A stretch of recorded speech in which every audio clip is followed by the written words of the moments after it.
अध्यक्ष महोदय, विरोधी पक्षाच्या वतीने आलेल्या अंतिम आठवडा प्रस्तावावर भाषण करण्यासाठी मी उभा आहे। अध्यक्ष महोदय, आपल्या राज्यात सध्या काय चाललंय? शहरातल्या अनेक वस्त्या उद्ध्वस्त केल्या जात आहेत, कायदा सुव्यवस्था बिघडली जाते आणि बिघडलेल्या कायदा सुव्यवस्थेचा तमाशा पाहण्याचं काम सध्या करतोय आपण।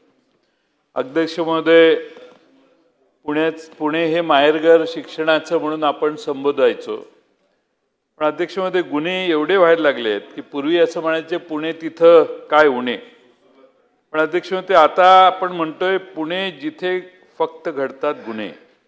अध्यक्ष महोदय, पुण्यात गुन्हेगारांनी थैमान घातलंय। आज प्रचंड शहराची बदनामी यामुळे व्हायला लागली आणि अध्यक्ष महोदय आता या गुन्हेगारांनी नागपूरकडे मोर्चा वळवलाय।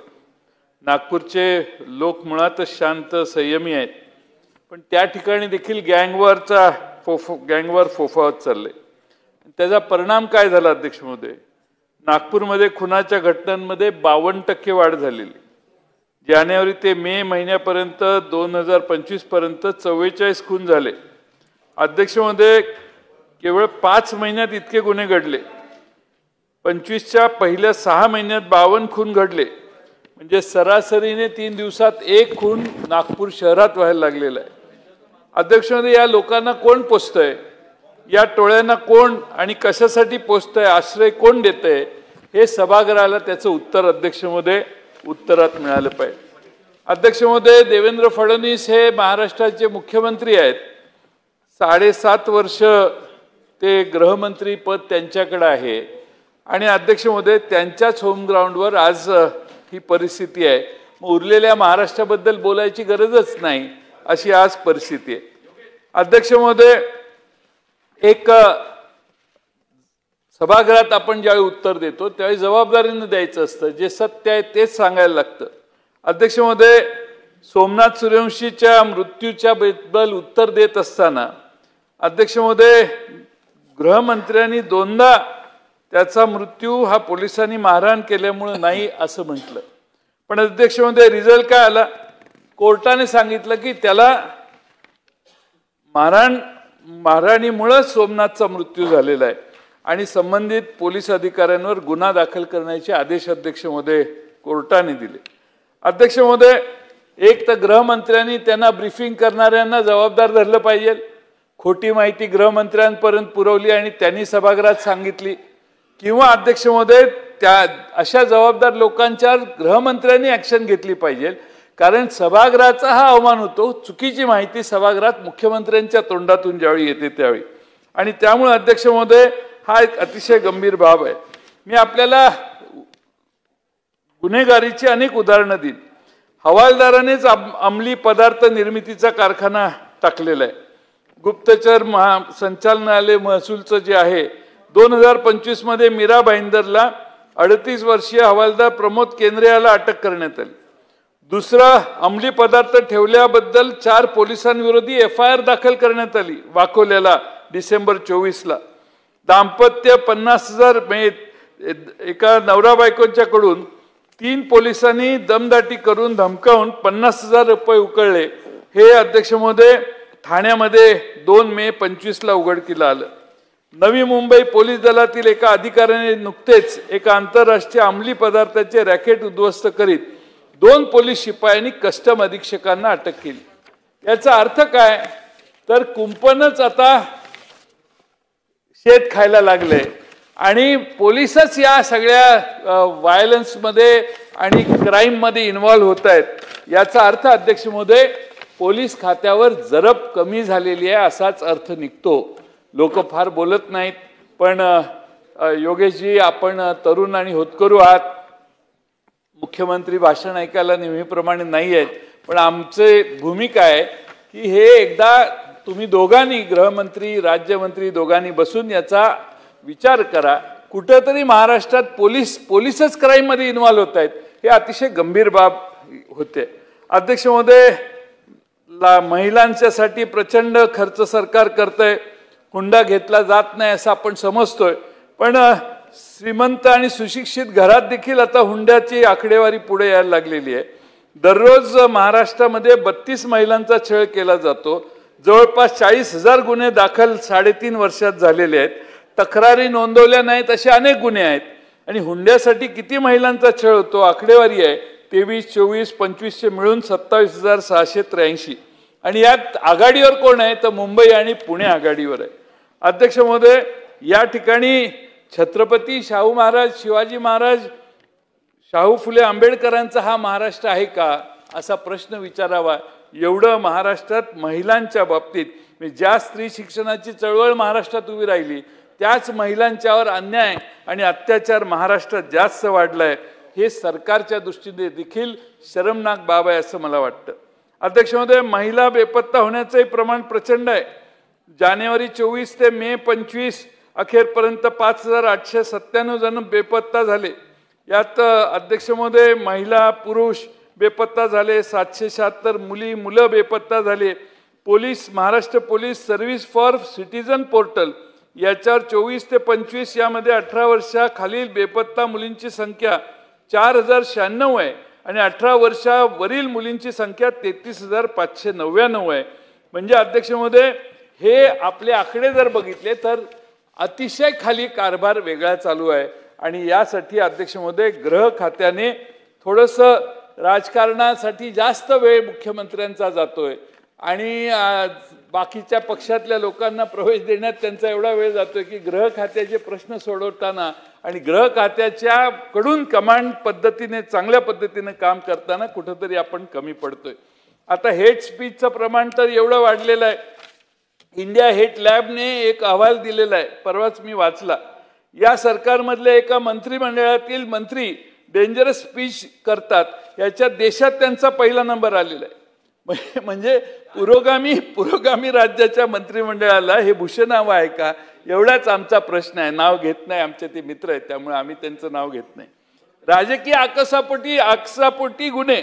अध्यक्ष महोदय, आता नाशिकच्या एका मोठ्या नेत्याचा सत्तारूढ पक्षात प्रवेश झाला. 6 महिन्यापूर्वी या प्रवेश करणाऱ्या व्यक्तीवर तिकडूनच टीका झालेली. तो काहीतरी दाऊदचा साथीदार आहे, सलीम कुत्ता बरोबर पार्ट्या करतो असा आरोप केला गेला. आणि अध्यक्ष महोदय 6 महिन्यानंतर लगेच त्याला सत्तारूढ पक्षात प्रवेश दिला गेला. पण जो दाऊद हिंदुत्वाच्या विरोधात आहे त्याच्या सहकार्याबरोबर पार्टी करणाऱ्या व्यक्तीला पक्षात प्रवेश कसा मिळतो? क्रायटेरिया काहीतरी लावा यार, काहीतरी क्रायटेरिया लावा. अध्यक्ष महोदय, पर त्याच्या पुढे जाऊन सांगतो, त्याच्या मुलाला मोका लागलेला होता. मुलाला त्याच्यावर काहीतरी चार्जेस होते, त्याच्यातनं त्याला सोडवण्यासाठी परत तो एकदा प्रवेश करायचं ठरलं तर तक्रार करणाऱ्याने सांगितलं की हे सत्तारूढ पक्षात प्रवेश करतात म्हणून मी माझी तक्रार मागे घेतो. म्हणजे सत्तारूढ पक्षाची दहशत आहे का सत्तारूढ पक्षात प्रवेश करण्यासाठी या गुन्ह्याचा वापर केला जातोय हे अध्यक्ष महोदय बघणं अध्यक्ष महोदय आवश्यक आहे. अध्यक्ष महोदय, माझ्या पक्षाचा सिंदखेडला एक पदाधिकारी आहे कामराज निकम म्हणून, त्याच्यावर राजकीय द्वेषापोटी गुन्हा दाखल झाला. ग्रामपंचायतीच्या मेन लाईनला न जोडणी केल्याचा जाब विचारला म्हणून शाब्दिक वाद झाला. मारामारी नाही, काही नाही, पण राजकीय द्वेष एवढा की अनधिकृतपणाने शस्त्र बाळगणे, त्याच्यावर गुन्हे काय अनधिकृतपणाने शस्त्र, संध्याकाळी झालेली बाचाबाची, हे कसं काय? हे असं मेन लाईनला ग्रामपंचायतीत शक्यतो आपण जोडत नाही, कनेक्शन देत नाही, त्यामुळं प्रेशर सगळ्या गावचं कमी होतं म्हणून त्यांना विरोध केला. तर त्याच्यावर गुन्हे काय? तर शस्त्र बाळगणे, अनधिकृतपणे दरोड्याचा प्रयत्न करणे, जीवे मारण्याची धमकी देणे असा गंभीर गुन्ह्यात त्याला अडकवलं. अध्यक्ष महोदय, 1-2 महिने बिचारा आत राहिला. अध्यक्ष महोदय, FIR ची कॉपी आहे ती वाचली, आता वेळ कमी आहे पण वाचल्यावर देखील आपल्या लक्षात येईल की हे गुन्हे सर्व खोटे आहेत आणि त्यामुळं खोटे गुन्हे दाखल करणाऱ्या पोलीस अधिकारी, तिथला PI, DYSP आणि SP या सगळ्यांना जबाबदार धरलं पाहिजे. माझा साधा प्रश्न आहे, जर आमच्या त्या कामराज निकमने सत्तारूढ पक्षामध्ये प्रवेश केला तर त्याच्यावर आरोप मागे घेतले जातील का? मी त्याला सकाळी सांगतो, जा बाबा तिकडं आणि तुझ्यावरचे गुन्हे कमी करून टाक. अध्यक्ष महोदय, कशासाठी हा द्वेष? तुम्हाला एवढं बहुमत मिळालेलं आहे, त्या बहुमताबद्दल तुम्हाला शंका आहे का? काय काय प्रॉब्लेम आहे? आम्ही म्हणतोय ना आमचा पराभव झाला, तुमचा विजय झाला. मग आमच्या कार्यकर्त्यांच्या मागं खुनशीनं लागणं आणि त्यांना पूर्ण उद्ध्वस्त करण्याचं काम तरी महाराष्ट्रात अध्यक्ष महोदय होऊ नये एवढी आमची अपेक्षा आहे.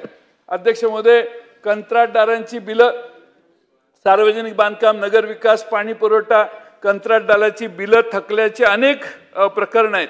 कंत्राटदारांचा एक मोर्चाही आझाद मैदानात निघाला होता.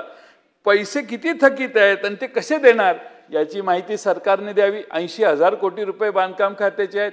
त्या MSCBचे ते 1 लाख कोटी रुपये अध्यक्ष महोदय बिलं भरायची राहिलेली आहेत अध्यक्ष महोदय, आणि त्यामुळे MSCBला येणं 1 लाख कोटी रुपयाचं आहे. अध्यक्ष महोदय, मी मगाशी बघत होतो, गडकरी साहेबांनी सांगितलं की बिस्किटं खरेदी करायला गेलो तर त्याच्यावर QR कोड असतो. तो क्वालिटी काय आहे, त्याच्यात काय काय आहे, काय मिक्स आहे, कुणी मॅन्युफॅक्चरिंग केलंय ते आहे. आता रस्त्याला पण QR कोड द्या. गडकरी साहेब म्हणतात, मी नाही. रस्त्याला QR कोड द्या आणि त्यावर लिहा कोण कॉन्ट्रॅक्टर, किती पैसे खर्च झाले, कितीला टेंडर गेलं, कोण त्यावेळी मंत्री होते, कोण त्यावेळी इंजिनियर होते. हे QR कोड रस्त्याला द्या, म्हणजे क्वालिटी कंट्रोल होईल. महाराष्ट्रात एकही टेंडर अध्यक्ष महोदय, मगाशी सांगितलं वडेट्टीवार साहेबांनी, एकही टेंडर अतुलजी बिलो जात नाही. एस्टिमेट तुम्हीच करताय. तुमची यंत्रणा एस्टिमेट केल्यावर त्याच्यावर 30% आणि 35% लोडिंग जर होत असेल तर महाराष्ट्राला नागडं करण्याचा कार्यक्रम म्हणजे ओरबडून किती घ्यायचं, थोडंसं लिमिट, थोडा मर्यादा, एवढीच आमची तुम्हाला विनंती आहे. आता 17 महामंडळ अध्यक्ष महोदय निवडणुकीच्या आधी घोषित करायची घोषणा केली. अध्यक्ष महोदय, काय अवस्था यांची? परशुराम आर्थिक विकास महामंडळ प्रशासकीय कार्यालयाचे उद्घाटन राज्याच्या उपमुख्यमंत्र्यांनी केले असे मी बातमी बघितली. अध्यक्ष महोदय, मला असं निदर्शनाला आलं की या महामंडळाची कायदेशीर बाबींची पूर्तता देखील अजून अध्यक्ष महोदय केलेली नाही. अधिकृत स्थापनाच, जे रजिस्ट्रेशन वगैरे आहे तेही झालेलं नाही असं मला माहिती मिळाली. अध्यक्ष महोदय, स्थापना न करताच कार्यालयाचं उद्घाटन करणं ही देखील जनतेची दिशाभूल आहे. आता जुन्या महामंडळाची काय अवस्था? ते मातंग समाजासाठी ते लोकशाहीर अण्णाभाऊ साठे आर्थिक विकास महामंडळ आहे. त्याची अवस्था किती दयनीय झाली आहे. मातंग समाजाला सक्षम करण्याची जबाबदारी सरकारची आहे, पण या सरकारला त्यात यश येताना दिसत नाही.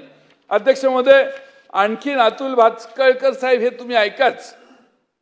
आता बनावट GR काढून कामं महाराष्ट्रात चालू आहेत. नगर जिल्ह्यात माझ्याकडे एक GR आहे. अहिल्यानगर जिल्ह्यात तब्बल 7 कोटीची कामे अशा प्रकारे सुरू करण्यात आली. GR झाला, वर्क ऑर्डर निघाली, काम सुरू करण्यात आलं. बिल सबमिट झाल्यावर लक्षात आलं असं कोणता GR काढलेला नाही सरकारने. अध्यक्ष महोदय, याआधी असं कधी महाराष्ट्रात झालेलं नाही, खरंच सांगतो, कधीच झालेलं नाही. खोट्या GR वर कामं पण अध्यक्ष महोदय खाली व्हायला लागली. अध्यक्ष महोदय, त्या विभागातला स्टाफ, त्या विभागातले कर्मचारी, ज्यांनी टेंडर काढायला दिलं, त्यांनी सगळी जी प्रोसेस केली त्या सगळ्यांना जबाबदार धरणार की नाही हे सभागृहाला अध्यक्ष महोदय सांगा. त्यांच्यावर कडक कारवाई करा. शासनाच्या अधिकृत वेबसाईटवर डिजिटल साईनद्वारे GR आला पाहिजे आणि असाच शासन निर्णय ग्राह्य धरला पाहिजे, ही किमान काहीतरी संकेत करावा. आता भ्रष्टाचाराबद्दल किती बोलायचं. आता शिक्षक भरती घोटाळा झाला. नागपूर जिल्ह्यात शिक्षक भरती घोटाळा झाला. 1,000 कोटी रुपये बोगस शिक्षकांनी फस्त केले. काही मागील तारीख दाखवून शिक्षक भरती केली गेली. त्यात दलाल सक्रिय आहेत. शिक्षण मंत्र्यांच्या मतदारसंघात देखील अध्यक्ष महोदय घोटाळा झाला हा, आणि अनेक तक्रारी तिथून आल्या. आतापर्यंत 3 जणांना अटक झालेली आहे. SIT मार्फत चौकशी याची व्हावी ही आमची मागणी आहे आणि त्यासाठी सरकार काय करणार हे बघितलं पाहिजे. अध्यक्ष महोदय, सरकार फार वेलफेअरची कामं करतं. सामाजिक न्याय विकास विभाग, आदिवासी विभाग, महिला बाल विकास, शालेय शिक्षण विभाग, कामगार अन्न नागरी पुरवठा आणि सार्वजनिक बांधकाम, यामध्ये अध्यक्ष महोदय एक टोळी सुनियोजितपणाने काम करते. मी अभ्यास केला. आपण नेहमी म्हणतो हे काम अदानींना गेलं, हे काम अंबानींना गेलं. तसं एक त्रिमूर्ती आहे महाराष्ट्रात. त्या तिघांनाच काम जातं आणि त्या तिघांना काम जातं कोट्यावधी रुपये. अध्यक्ष महोदय, ह्या त्रिमूर्तीचं काम एवढं भयानक आहे की अध्यक्ष महोदय, आपण किती टेंडर काढतानाच सगळ्या प्रोसिजर ठरतात. काय कंडिशन घालायचं ते आधीच ठरतं. माझ्याकडे कंडिशन वाचेन, मी तुम्हाला दाखवतो. अध्यक्ष महोदय, टेंडरच्या कंडिशन आधी ठरतात. टेंडर निघतं, ठराविक लोकांनाच काम मिळेल अशी त्याची कंडिशन असतात. आणि अध्यक्ष महोदय, मग ते खालून वरपर्यंत सिस्टमॅटिकली पोच करण्याचं काम होणार असतं. त्यामुळे त्या फायली अजिबात अडत नाहीत अध्यक्ष महोदय. त्याचा अर्थ असा की अध्यक्ष महोदय, ही कामं मार्केटिंग फेडरेशनला द्यायची, NCCFला द्यायची, कन्झ्युमर फेडरेशनला द्यायची, नॅफकोला द्यायची, केंद्रीय भंडारला द्यायची. जर कोणीच तयार झालं नाही तर मग एखादी कंपनी बघायची किंवा महिला बचत गटाला समोर आणून उभा करायचा. आणि अध्यक्ष महोदय, ही लोकच ठरवतात तिघजण की कुठला. आता महाराष्ट्राची वाटणी करून घेतली आहे. तू पश्चिम महाराष्ट्र कोकण बघ, तू विदर्भ बघ, मराठवाडा बघ, तू खानदेश बघ. आपण इकडं डोकं आपटत बसतो नितेशजी, पण ऍक्च्युली सगळी मलई नितेशजी तिकडे चाललेली आहे. आणि म्हणून अध्यक्ष महोदय, मी एक उदाहरण देतो. बांधकाम कामगार मंडळातील कामगारांना इसेन्शियल आणि सेफ्टी किट वाटपाचे जवळपास 1600 कोटीचं आता टेंडर निघालेलं आहे. मी त्याच्या अटी व शर्ती तुम्हाला वाचून दाखवल्या तर कळेल, म्हणजे तुमच्या लक्षात येईल काय चाललेलं आहे ते. कंडिशन फक्त वाचतो थोडक्यात. The bidder should have minimum average annual turnover of ₹800 crores during the 3 financial years 21-22, 22-23, 23-24. म्हणजे 800 कोटीच्या आतला कोण गडी असेल तो गेला. Bidder must have net worth of minimum 350 कोटी in the financial year of 23-24. म्हणजे नेटवर्थ 23-24 मध्ये त्याचं 300 असलं पाहिजे, 250 असलं तर गेला तो. पण त्याच्या आदल्या वर्षी त्याचं नेटवर्थ 350 असलं तर ते पुढच्या वर्षी वाढेल अशी अपेक्षा आहे. Bidder should have experience of 1 work order or 1 agreement of supply, delivery and distribution of kits consisting of at least 5 items in the kit, with each work order or each agreement having value not less than 80% of the estimated cost or quantity of this work, that is Indian rupees 640 कोटी किंवा 8 lakh kits to government, state, central, semi government corporation in India in the 5 financial years 19 पासून 25 पर्यंत as on bid submission date. म्हणजे काय अध्यक्ष महोदय, 5 वर्ष या देशातल्या सेंट्रल गव्हर्नमेंटला किंवा स्टेट गव्हर्नमेंटला हे सप्लाय केला असला पाहिजे आणि त्याचं क्वांटिटी ऑफ दिस वर्क हे 640 कोटी रुपये किंवा 8 लाख किट सप्लाय केलेलं असलं पाहिजे. आता मला सांगा, पेट्या वाटायच्या तो साध्या साध्या गोष्टी आपणही तुमच्या कार्यकर्त्यांना वाटायला दिलं. राधाकृष्ण विखे पाटलांनी ठरवलं की नगर जिल्ह्यातल्या 4 कार्यकर्त्यांना काम द्यायचं, तर ते देऊ शकले पाहिजेत. हे काम हे तिघच घेतात महाराष्ट्रात. आणि अध्यक्ष महोदय, कोट्यावधी रुपयाचा हा घोटाळा आहे. मी तपशिलात पुढच्या अधिवेशनाला तुम्हाला सांगेन. पण अध्यक्ष महोदय, परिस्थितीत भ्रष्टाचार कसा करावा याचा नवा आदर्श आहे. The bidder should have experience of at least 2 work order और 2 agreements of supply, delivery and distribution of kits consisting of at least 5 items in the kit.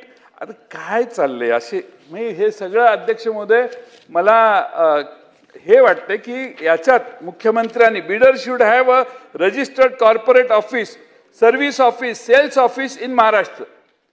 म्हणजे जर एखादा मध्य प्रदेशमधला एक्सपर्ट असेल तो येऊ शकणार नाही. महाराष्ट्रातलाच. आता मायभूमीला न्याय द्यायचा म्हणून आम्ही हे करतोय असं उत्तर चांगला डायलॉग येईलच तिकडनं. पण त्याचं अध्यक्ष महोदय सगळी इतके कडक तुम्ही हे करता आणि कंडिशन्स घालता. अध्यक्ष महोदय, माझी माननीय मुख्यमंत्र्यांचा चेहरा स्वच्छ आहे. त्यांचा चेहरा आजपर्यंत कुठेही इन्व्हॉल्व आहेत असं अजून तरी काही पुढे आलेलं नाही. पण अध्यक्ष महोदय, ह्या लोकांना म्हणजे आता त्या लाडक्या बहिणींना पैसे द्यायला नाहीत आपल्याकडे पैसे द्यायला चंचन आहे. राज्य सरकारने जे वर सबमिट केले आयोगाकडे, प्लॅनिंग कमिशनला का कुठेतरी, त्यात आपली परिस्थिती किती गंभीर आहे स्टेटमेंट्स दिलेले आहेत. म्हणजे सरकारची अवस्था गंभीर असताना ही लूट थांबवली तर कदाचित 10-20 हजार कोटी रुपये अध्यक्ष महोदय आपल्या सरकारचे तुम्हाला लाडक्या बहिणीला वापरता येतील, वेळेवर लाडक्या बहिणींचे पैसे देता येतील.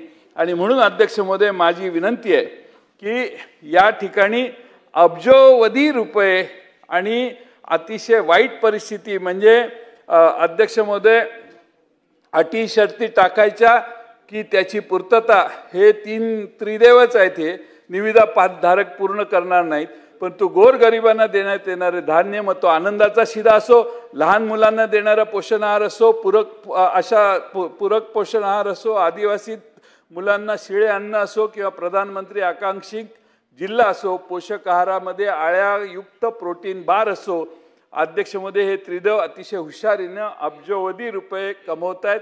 दुर्गम आदिवासी पाड्यामध्ये कुपोषणाची संख्या कमी होऊ दे अथवा न होऊ दे, पण हे त्रिदेव बलदंड झाले पाहिजेत, हाच सरकारचा उद्देश आहे असं मला अध्यक्ष महोदय वाटतं.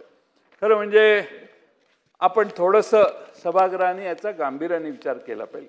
टेंडर काढा, काय प्रॉब्लेम नाही, पण सगळ्यांना प्रवेश हे बीड करायला संधी द्या, असं करणं अध्यक्ष महोदय हे आहे.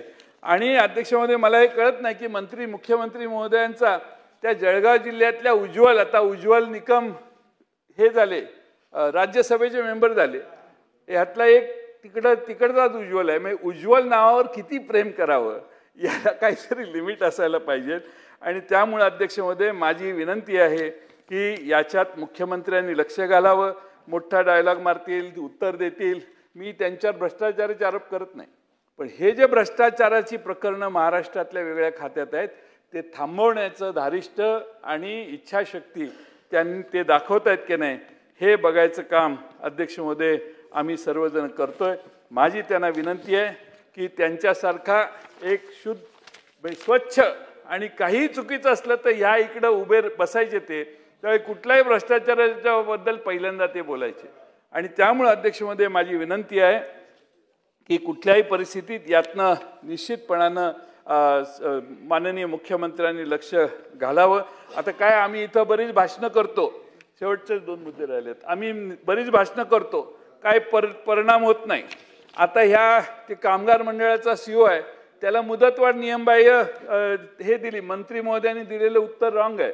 मुदतवाढ नियमबाह्य दिली, ते 19 अंतर्गत राज्य सरकारचा अधिकार आहे, पण रूलमध्ये 40 नुसार COची मुदत 3 वर्षच असते, त्याला कंटिन्युअस एक्सटेन्शन द्यायचं काम चालू आहे.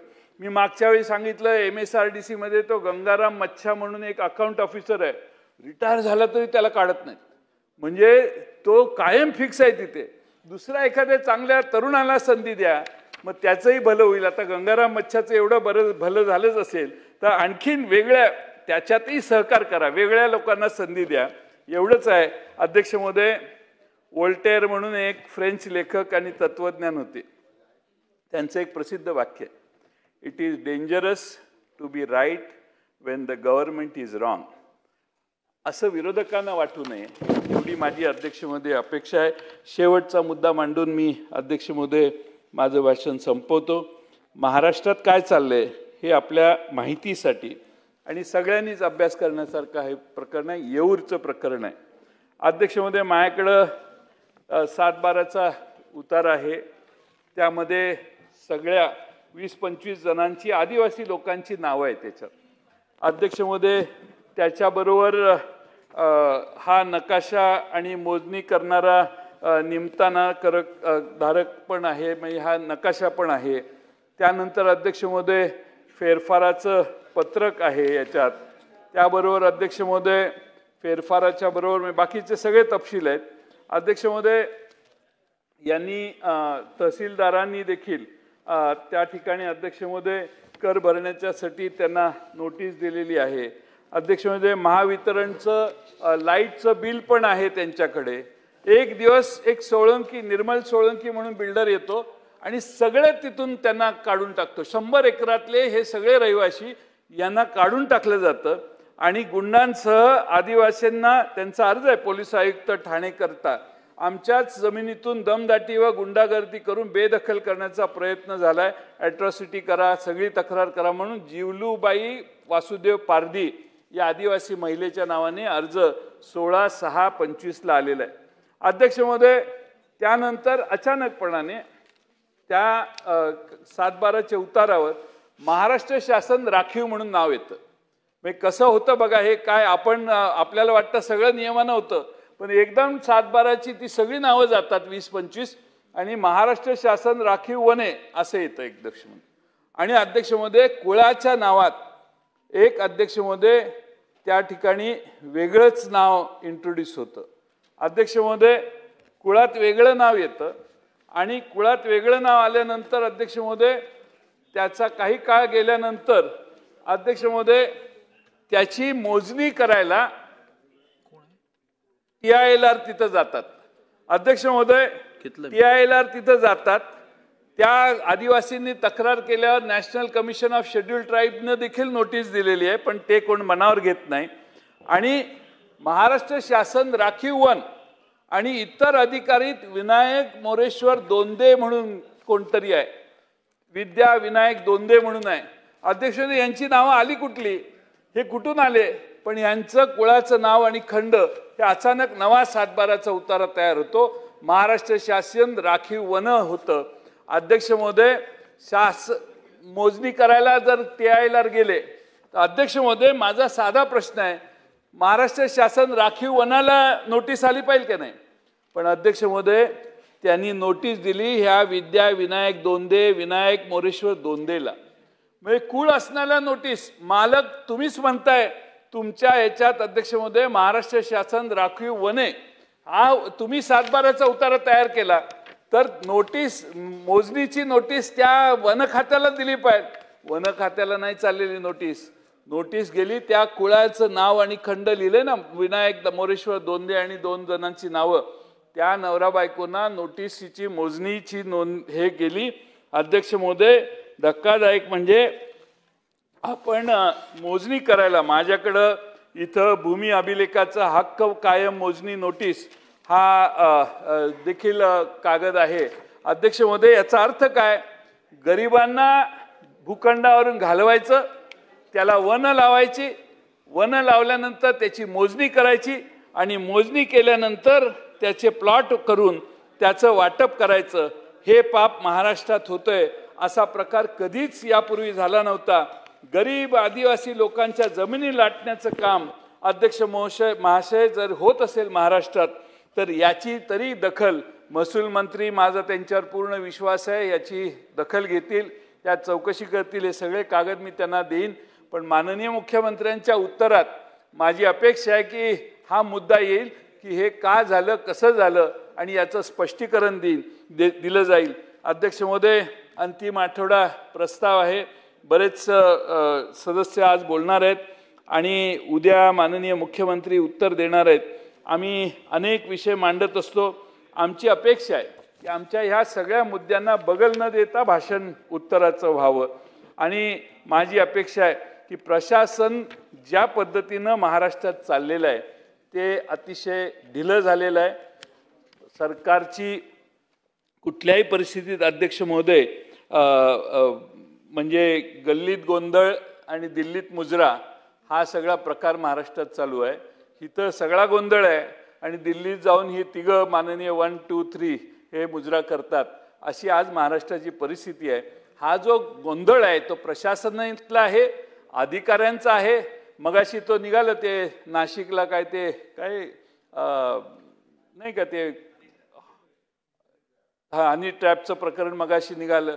अध्यक्ष महोदय अधिकाऱ्यांनी काय करायचं that is his private business, त्याच्यात इंटरफेअर करायची गरज नाही. पण सरकारी कागदपत्रांचे बदल करणं, सरकारी कागदपत्र त्या माणसांना मिळणे, माहिती मिळणे आणि त्यातून अध्यक्ष महोदय कुणीतरी हॉटेलवाला त्यांना ब्लॅकमेल करणं, ही सगळा प्रकार अध्यक्ष महोदय गंभीर आहे. सरकारचं लक्ष याच्यापेक्षा राजकारणावर जास्त आहे. अनेकांचे प्रवेश चालू आहेत, सगळे इतके प्रवेश चालू आहेत की वेळच मिळत नाही तिघांना सभागृहात बसायला. ते कायम ह्याला घ्या ह्याला घ्या ह्याला घ्या ह्याला घ्या, हे जे घेऊन गेलेले आहेत तेच एक दिवस या तिघांना ढकलतील का काय अशी आम्हाला मनातनं शंका आहे. ढकलू नये. पण आता भारतीय जनता पक्षाचे इथं बसणारे भातखळकर शेवटच्या लाईनीत जाऊन बसलेत. अध्यक्ष महोदय हा निष्ठेचा तुम्ही अध्यक्ष महोदय काय आता त्यांना काय कामच उरलं नाही, ते तिकडे जाऊन बसले. अध्यक्ष महोदय, तुम्ही इतके उत्तम भाषण करताय, इतकी तुम्ही तुमच्या मतदारसंघाची कामं अतिशय प्रभावीपणाने इथं मांडता, पण तुम्हाला तालिकेवर त्याच्या पलीकडे नाही जाता येणार. कारण आम्ही लोक तिकडे येतो ना, तेच पहिल्या लाईनीत बसतो. आम्ही लोक तिकडे आलो की आम्हाला स्वागतच आहे आमचं. आणि म्हणून माझी विनंती आहे की निष्ठावंत सत्यजित आत्ताच गेलाय तिकडं, काय गडबड करताय? अजून टेस्ट केलेलं नाही भाजप तुम्ही. पण अध्यक्षमध्ये माझी विनंती आहे, विनोदाचा भाग सोडून द्या, पण निष्ठावंत भारतीय जनता पक्ष, हे एक निष्ठावंत आले. आता यांचं जॅकेट वगैरे आता सुधारलेलं आहे अलीकडच्या काळात, पण माझे तुम्ही आवडते आमदार आहात आणि त्यामुळं माझं तुमच्यावर एवढं प्रेम आहे, माझं तुमच्यावर एवढं प्रेम आहे की मी तुमचा सहानुभूतीदार आहे. पण प्रश्न काय आहे की हे सगळे निष्ठावंत लोक मागं मागं बसायला लागले. आणि त्यामुळे अध्यक्ष महोदय, तुमच्यावर देखील त्या पक्षाने अन्याय करू नये. पक्षात ज्यांच्यावर अन्याय असेल, पाहिलं तर आमच्याशी कन्सल्ट करावं, आम्ही सांगू कोण कोण आमच्या विरोधात उभा राहतं आणि दंगा करतं, त्यांची यादी करून देऊ, त्यांना पुढच्या वेळी मंत्रिमंडळात द्या, एवढीच आम्ही विनंती करू. पण अध्यक्ष महोदय, माझी विनंती आहे की विनोदाचा भाग सोडून द्या, पण भ्रष्टाचार आणि पोलिसांच्या चुकीच्या पद्धतीच्या कामकाजामुळं महाराष्ट्राचा नंबर खाली खाली गेलेला आहे. ते आता वाचून परत वेळ घेत नाही, पण महाराष्ट्राची अधोगती झालेली आहे. मी आकडेवारी सांगितली असती, पण वेळ फार झालेला आहे. आणि म्हणून माझी विनंती आहे की माननीय मुख्यमंत्री महोदयांनी या सगळ्या गोष्टी गांभीर्याने घ्याव्यात. ठीक आहे, आम्हाला पॉलिटिकल उत्तर देतील ते, ठीक आहे, आम्ही ऐकून घेऊ, पण अंतर्मुख होऊन किमान त्यांनी ह्या सगळ्या सुधारणा कराव्यात. आणि कॉन्ट्रॅक्टरचं जे पेव महाराष्ट्रात आहे, पाहिजे त्याला कशाही पद्धतीनं ॲडजस्ट करण्याची जी कामं चालू आहेत, त्याबद्दल अध्यक्ष महोदय माझी माननीय मुख्यमंत्र्यांना विनंती आहे की ते हे गांभीर्याने घेतील. आणि योगेश कदम हे फार शांतपणाने सभागृहात बसतात.